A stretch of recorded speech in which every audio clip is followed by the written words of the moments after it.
I'm going to open it up to any questions that you have.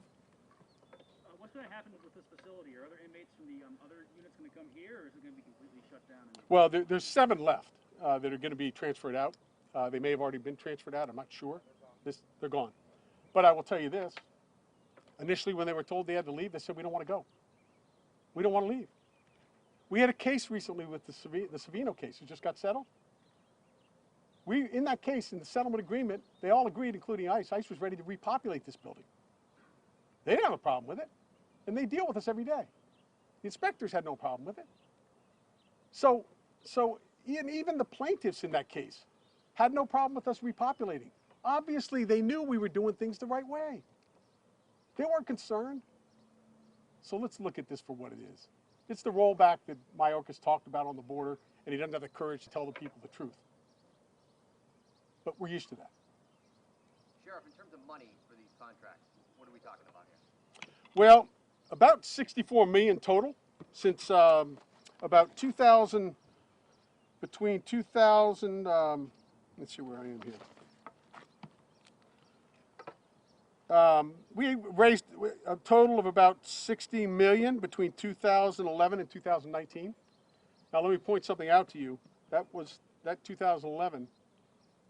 You know, all the legislators in Boston that have stepped up and said, you know, we got to get rid of ICE and all that.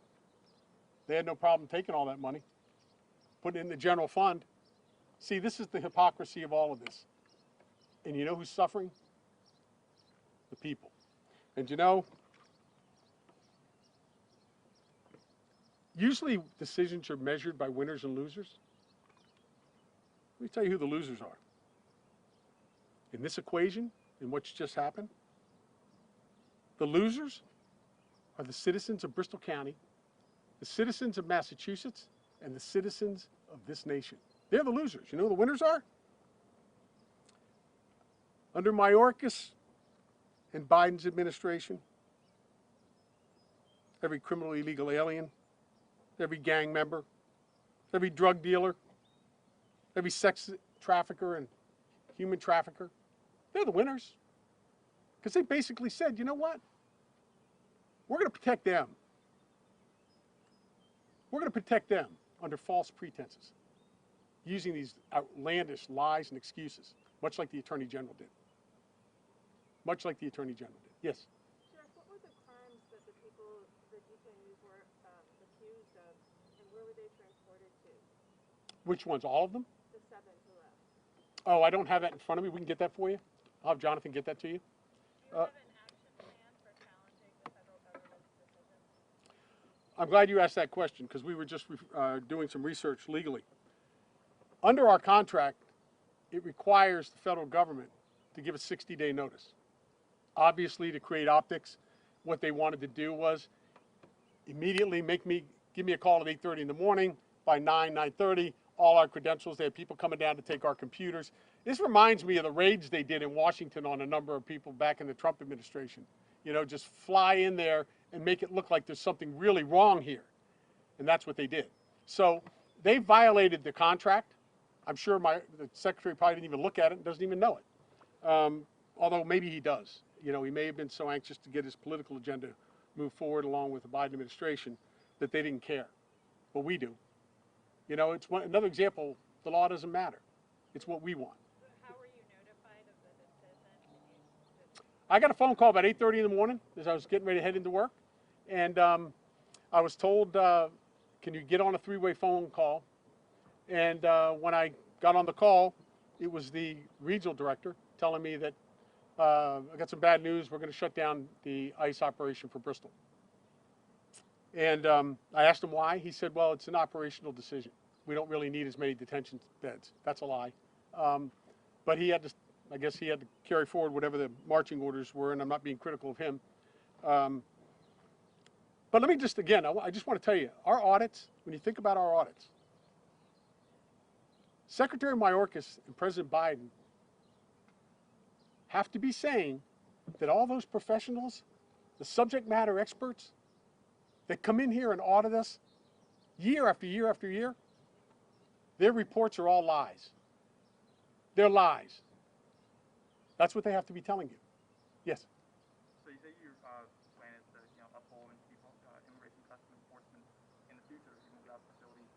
what does that look like? I mean, is there an appeal you can make?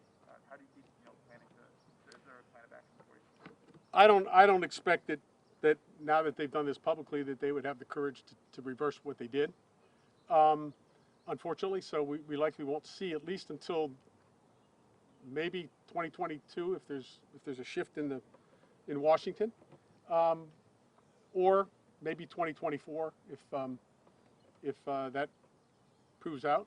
But in the interim, what we're going to do is I'm going to do everything I possibly can, and my staff as well, to identify anybody that comes in here that's illegal, and we're going to contact ICE and tell them they're there, which we have a right to do.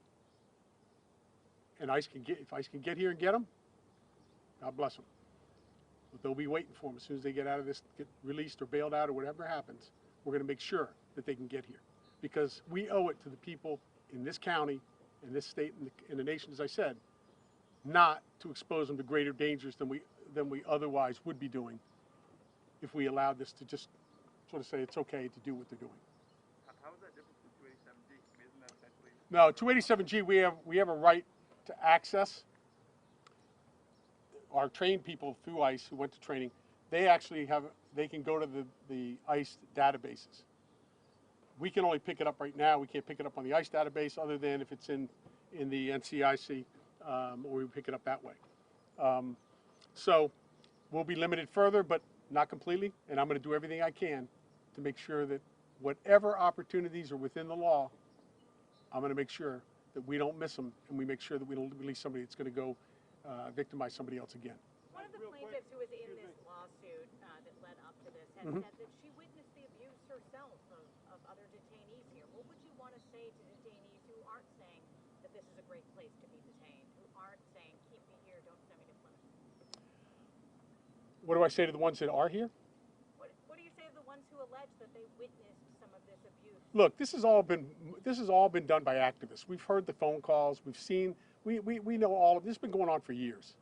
Okay, these are surprise, disgruntled inmates or detainees. Why don't we have those people in our facility who are state inmates saying that we're abusive, we're this or that? You know why?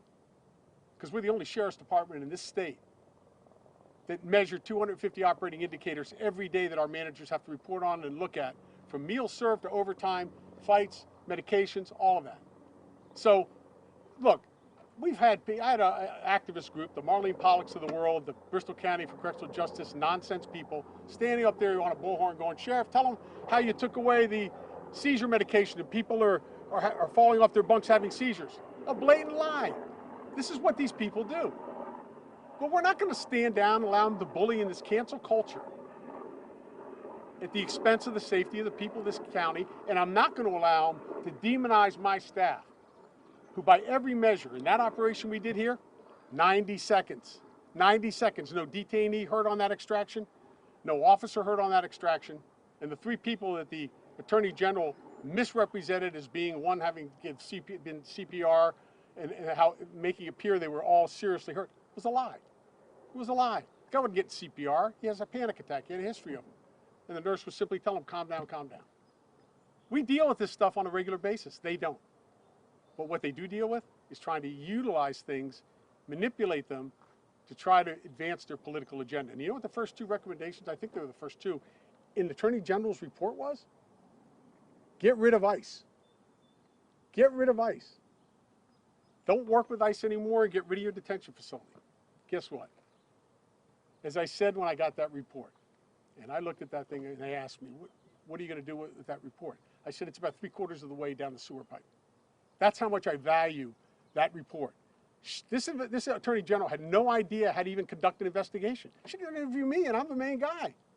I came back from home when I found out that they didn't want to go down and get themselves tested, and they wanted to stay in the unit and affect everybody else.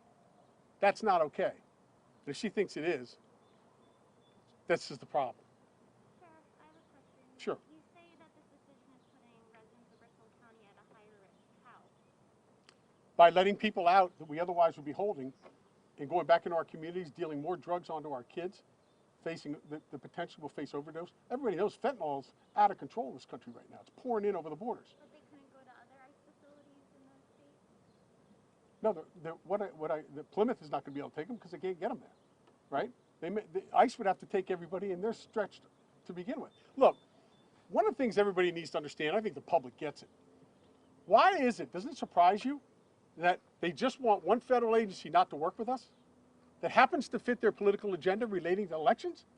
They don't tell us stop working with FBI task forces, DEA, ATF. And you know why they don't? Because they know ATF, FBI, and DEA, they don't have the number of people we have with our law enforcement partners and sheriffs in the communities that know the relationships, know the gangbangers, the dealers, all that stuff. They have to rely on us. So ask yourselves, why did they pick ICE? The one agency that frankly is the best for us keeping somebody we already had arrested in our communities in custody because they were going to be a threat to the people of this county. Think about that. Why just ICE? And everybody knows it. Let's not pretend. The public gets it. They're not stupid. Sheriff, have you found that there have been repeat offenders since any of these releases? I don't think I've seen any data of any. I can't answer that. We may have some. I think there was some that were let out by the judge that actually went back out and committed more crimes. Was it here in Bristol County? Yes. I don't know exactly where it was. I think it was Bristol County. I don't have that for sure. We can get that for you. Sheriff, to that end of her question, they're being transferred to another ICE facility, right? They're not going to be out in the streets. So how are they? Well, these 7 may. Correct. But when they come in, if a guy comes in today, we might have been able to access that database, contact ICE, say, listen, you have something indicating you want this guy held. Do you still want him held? The supervisor for ICE in Burlington would make that decision, right? So at that point, if he says hold them for a detainer, they come down and they give the detainer. We hold them for the detainer because our people are 287G trained.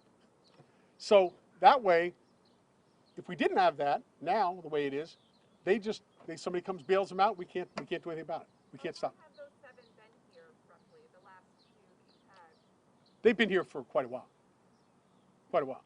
I don't know the exact time frame. We can get it for you. But again, keep in mind, when they started releasing people out of here, we were averaging about 220. We were probably the largest, if not the largest in the state. And when they started releasing them, what was happening was it was being done because we had a lawsuit filed against us, and it was based on COVID. You know what's funny about that? The time this group filed a lawsuit against us, there were no COVID cases in our place. None. Yet it went forward, and in the anticipation somebody could get COVID. We've dealt with SARS. We've done all this before. These aren't new protocols. We followed every CDC, DPH guideline. And if anybody would suggest that we were deliberate and indifferent,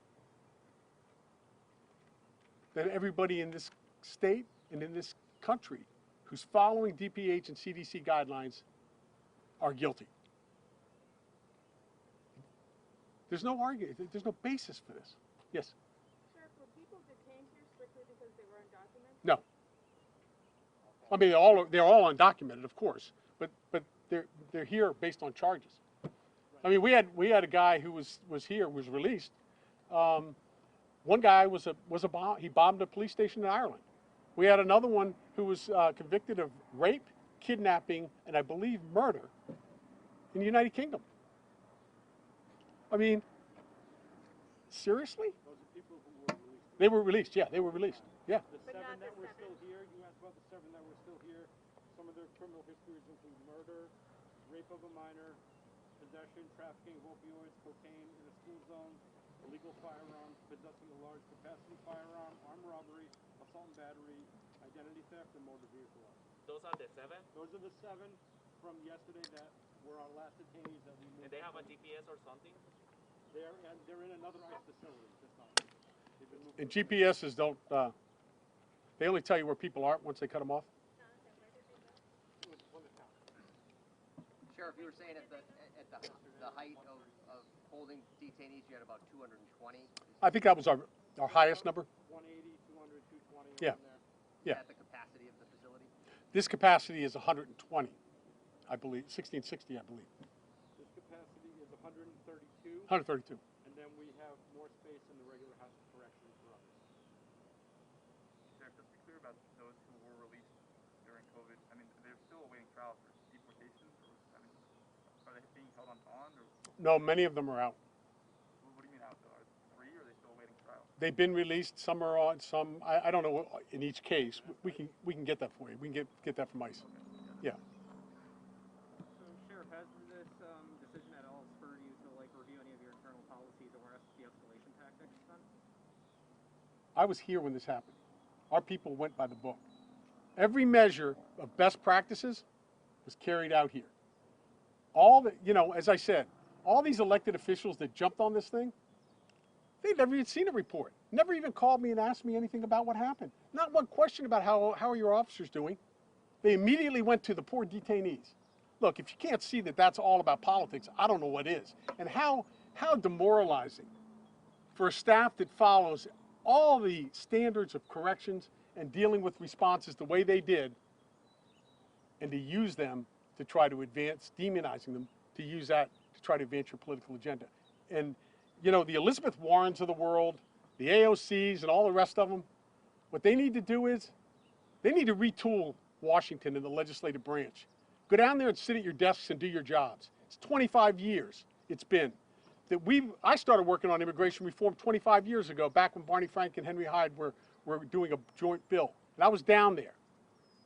And I saw what happened. The reason it never made it through the Senate, and I was told by John Kerry's people, that'll never see the light of day. I said, why? It's an election year.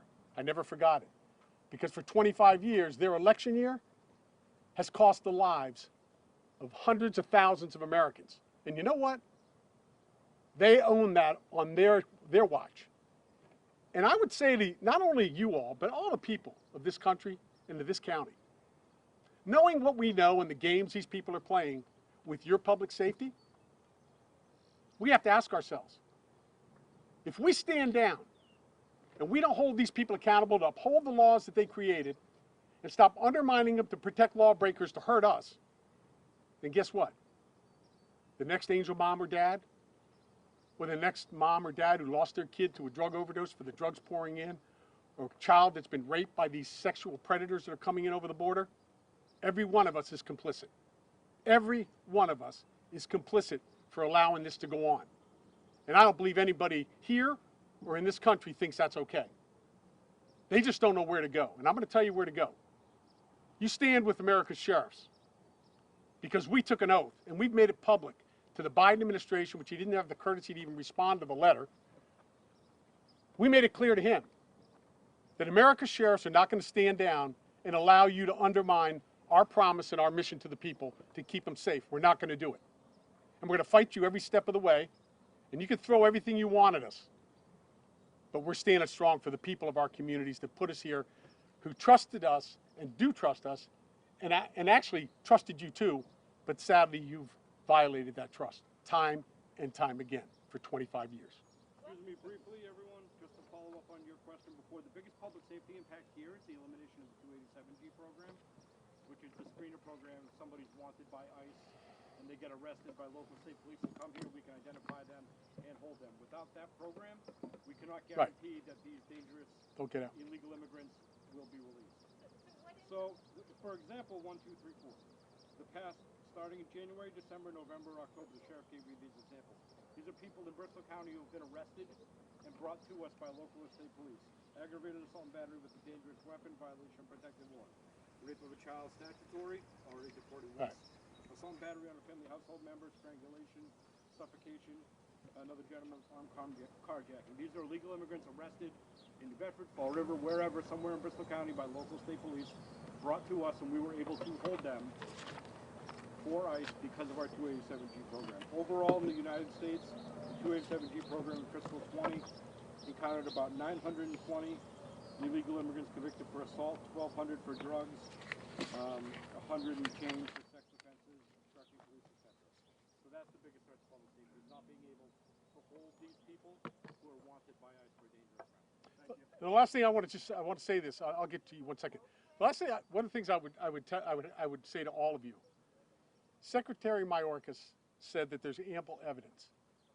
He said there's ample evidence that the detention center's treatment of detained individuals and the conditions of detainees are unacceptable.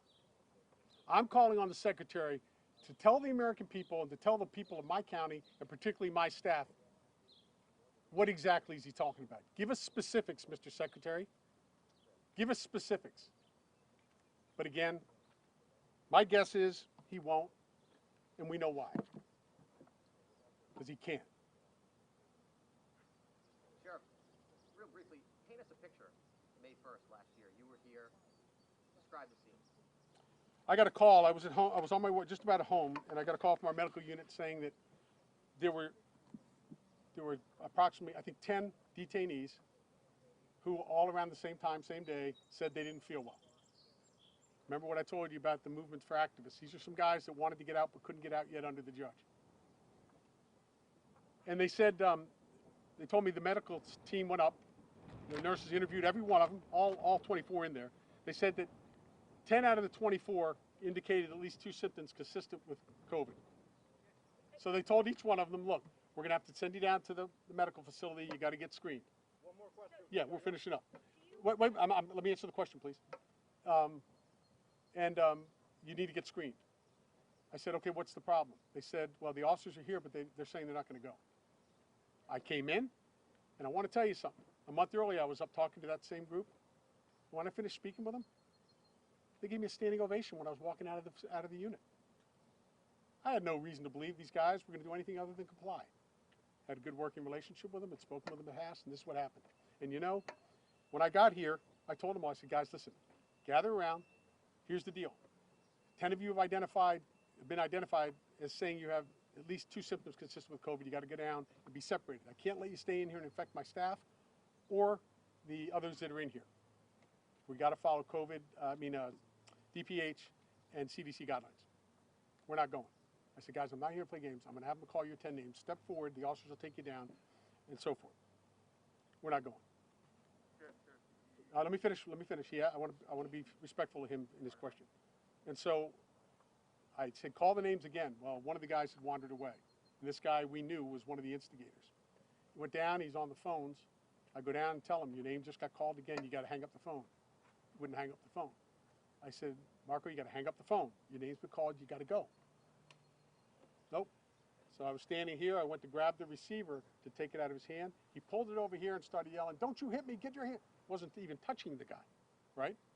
As soon as he did that, he incited everybody. They came running from their chairs. And the next thing I know, I'm standing there. I'm looking. An officer was just coming over, and I get hit with a chair. It was hurled at me. The officer grabbed my sleeve. When they all started surrounding us, we backed out. They threw a chair at a lieutenant. We're trying to back out of the unit. We get out, and when we get out, and one of my officers was criticized for using pepper spray to startle them, to get out so we could get out without getting hurt. We got out.